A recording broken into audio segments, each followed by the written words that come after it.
Breaking news చూస్తున్నాం. తెలుగు రాష్ట్రాల్లో సూర్యుడు తన విశ్వరూపాన్ని చూపిస్తున్నాడు. ఆకాశం నుంచి నిప్పులు కురుస్తున్నాయా అన్నట్లుగా పరిస్థితి తయారైంది. ఉదయం నుంచే ఎండలు టారెత్తిస్తున్నాయి. బయటకు రావాలంటేనే జనం జంకుతున్నారు. వచ్చే 4 రోజుల పాటు ఎండల తీవ్రత ఎక్కువగా ఉంటుందని వాతావరణ శాఖ అధికారులు తెలిపారు. అత్యవసరమైతే తప్ప ప్రజలు బయటకు తిరగొద్దని హెచ్చరించారు. వేడి గాలులు, వడగాల్పులు తీవ్రంగా ఉంటాయని, ఇవాళ ఒక్కరోజే ఏపీలోని 74 మండలాల్లో తీవ్ర వడగాల్పులు, 232 మండలాల్లో సాధారణ వడగాల్పులు వీచే ఛాన్స్ ఉందని పేర్కొన్నారు.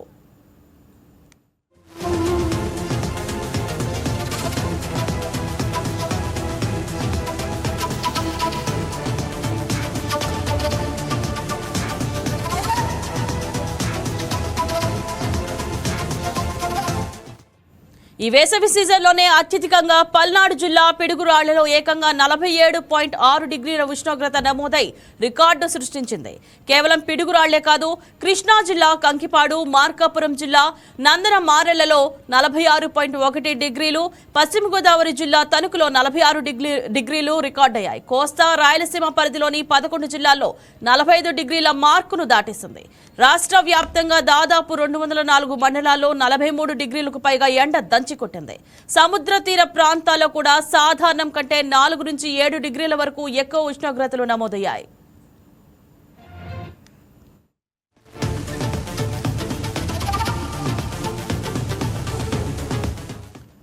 ఇక తెలంగాణలోనూ భానుడి భగభగలు తారాస్థాయికి చేరాయి. ఉత్తర, తూర్పు తెలంగాణ జిల్లాలు వేడి గాలులతో అల్లాడిపోతున్నాయి.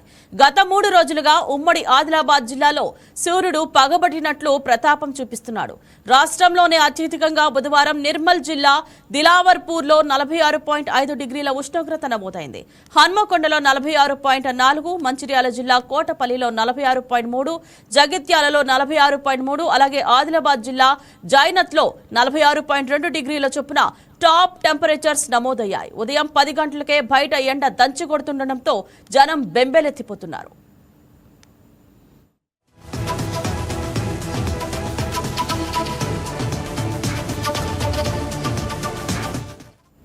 అరేబియా సముద్రంలో ఏర్పడిన ఉపరితల ఆవర్తనం వల్ల అక్కడక్కడ ఈదురుగాలులతో కూడిన వర్షాలు పడే అవకాశం కూడా ఉందని అధికారులు చెబుతున్నారు. ఈ నెల 26 నాటికి నైరుతి రుతుపవనాలు కేరళకు తాకే అవకాశం ఉండటంతో ఆ తర్వాతే ఎండల నుంచి కొంచెం ఉపశమనం లభించవచ్చు.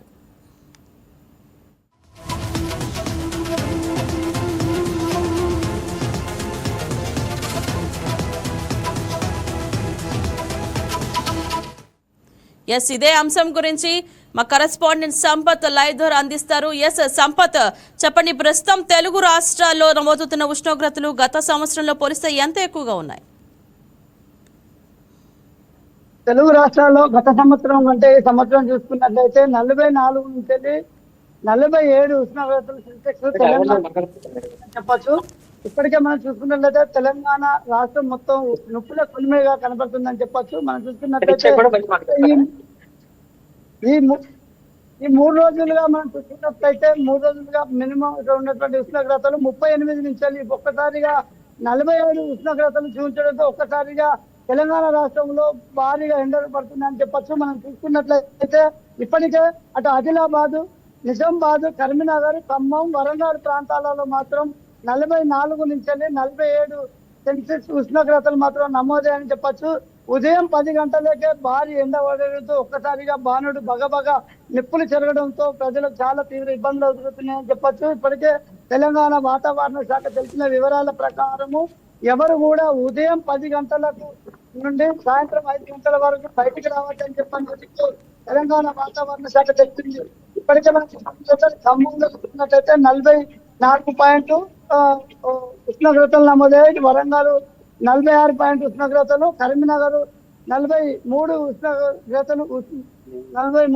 ఉష్ణోగ్రతలు నమోదయ్యాయని చెప్పచ్చు. ఏదేమైనప్పటికీ ఈ యొక్క 3 రోజులుగా మనం చూసుకున్నట్లయితే ఎండలు మాత్రం దంచి కొడుతున్నాయని చెప్పొచ్చు. ఇప్పటికే మనం చూసుకున్నట్లయితే తెలంగాణ రాష్ట్ర వ్యాప్తంగా అటు నిజామాబాద్, కరీంనగర్, మంచిర్యాల ఈ జిల్లాలో మరి ఎక్కువగా ఎండలు కొడుతున్నాయని చెప్పొచ్చు. ఇప్పటికే మనం చూసుకున్నట్లయితే వరంగల్ జిల్లాలో, ఇటు భూపాలపల్లి, జయశంకర్ జిల్లాలో, ఇటు సరస్వతి పుష్కరాలు నిర్వహిస్తున్నప్పటికీ భక్తులు కూడా ఇక్కడికి ఒక రోజుకు 2,50,000 మంది 50,000 మంది భక్తులు వస్తారని చెప్పి అంచనేస్తున్నటువంటి ఈ యొక్క పుష్కరాలకు ఎండలకు కూడా భయపడి ప్రజలు కూడా ఎవరు బయటకు రాలేకపోతున్నారు.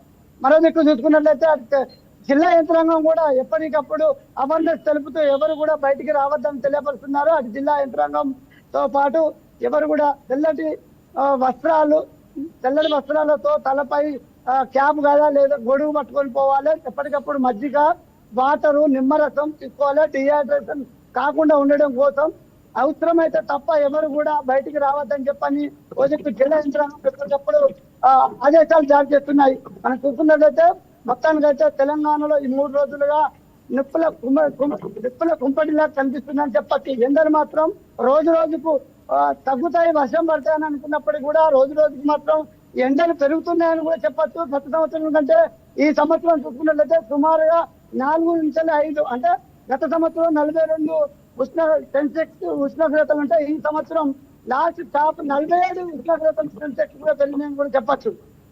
Right, thank you Sampath.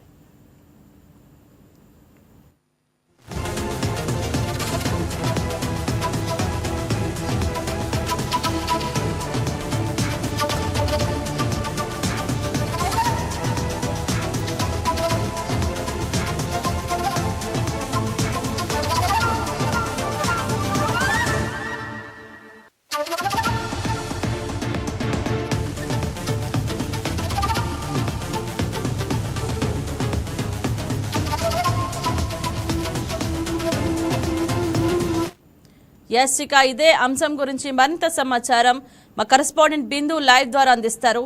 Yes బిందు, చెప్పండి, వచ్చే 4 రోజుల పాటు ఎండల తీవ్రత ఏ జిల్లాలో ఎక్కువగా ఉండే అవకాశం ఉందని వాతావరణ శాఖ తెలిపింది.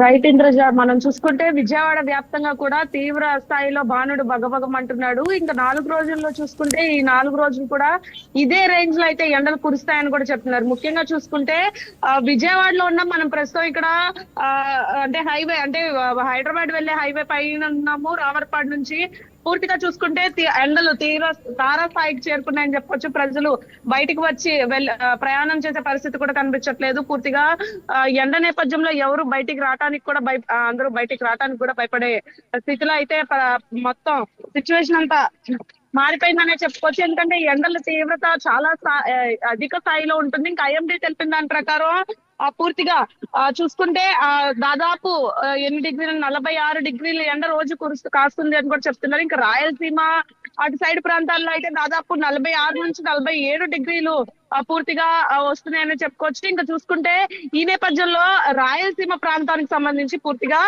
పొద్దునంతా ఎండ కాస్తే నైట్ కి వర్షం పడుతున్న ఇది కూడా కనిపిస్తుంది. అయితే వర్షం పడినప్పటికీ కూడా పూర్తిగా నెక్స్ట్ రోజుకే ఎండ బీభత్సంగా చూపిస్తుంది. అయితే పలు జిల్లాల్లో పలు ప్రాంతాల్లో వర్షం పడినప్పటికీ నెక్స్ట్ రోజుకే ఎండ తీవ్రత అధికంగా ఉంటుందని కూడా తెలుస్తుంది. అయితే ముఖ్యంగా విజయవాడకి సంబంధించి ఈ రోజుకి ఒక చుక్క నీరు కూడా పడలేదు. వర్షం ఎక్కడ పడిన దాఖలాలు కూడా లేవేంద్రజ. అయితే పూర్తిగా ఎండ మాత్రమే రోజు ఇట్లా తీవ్ర స్థాయిలో ఉందని చెప్పుకోవచ్చు. బాణుడు బగబగకు అయితే ముఖ్యంగా ప్రజలు బయటికి వచ్చి రోజువారీ యొక్క వృత్తులు కూడా చేసుకోలేని పరిస్థితి కనిపిస్తుంది.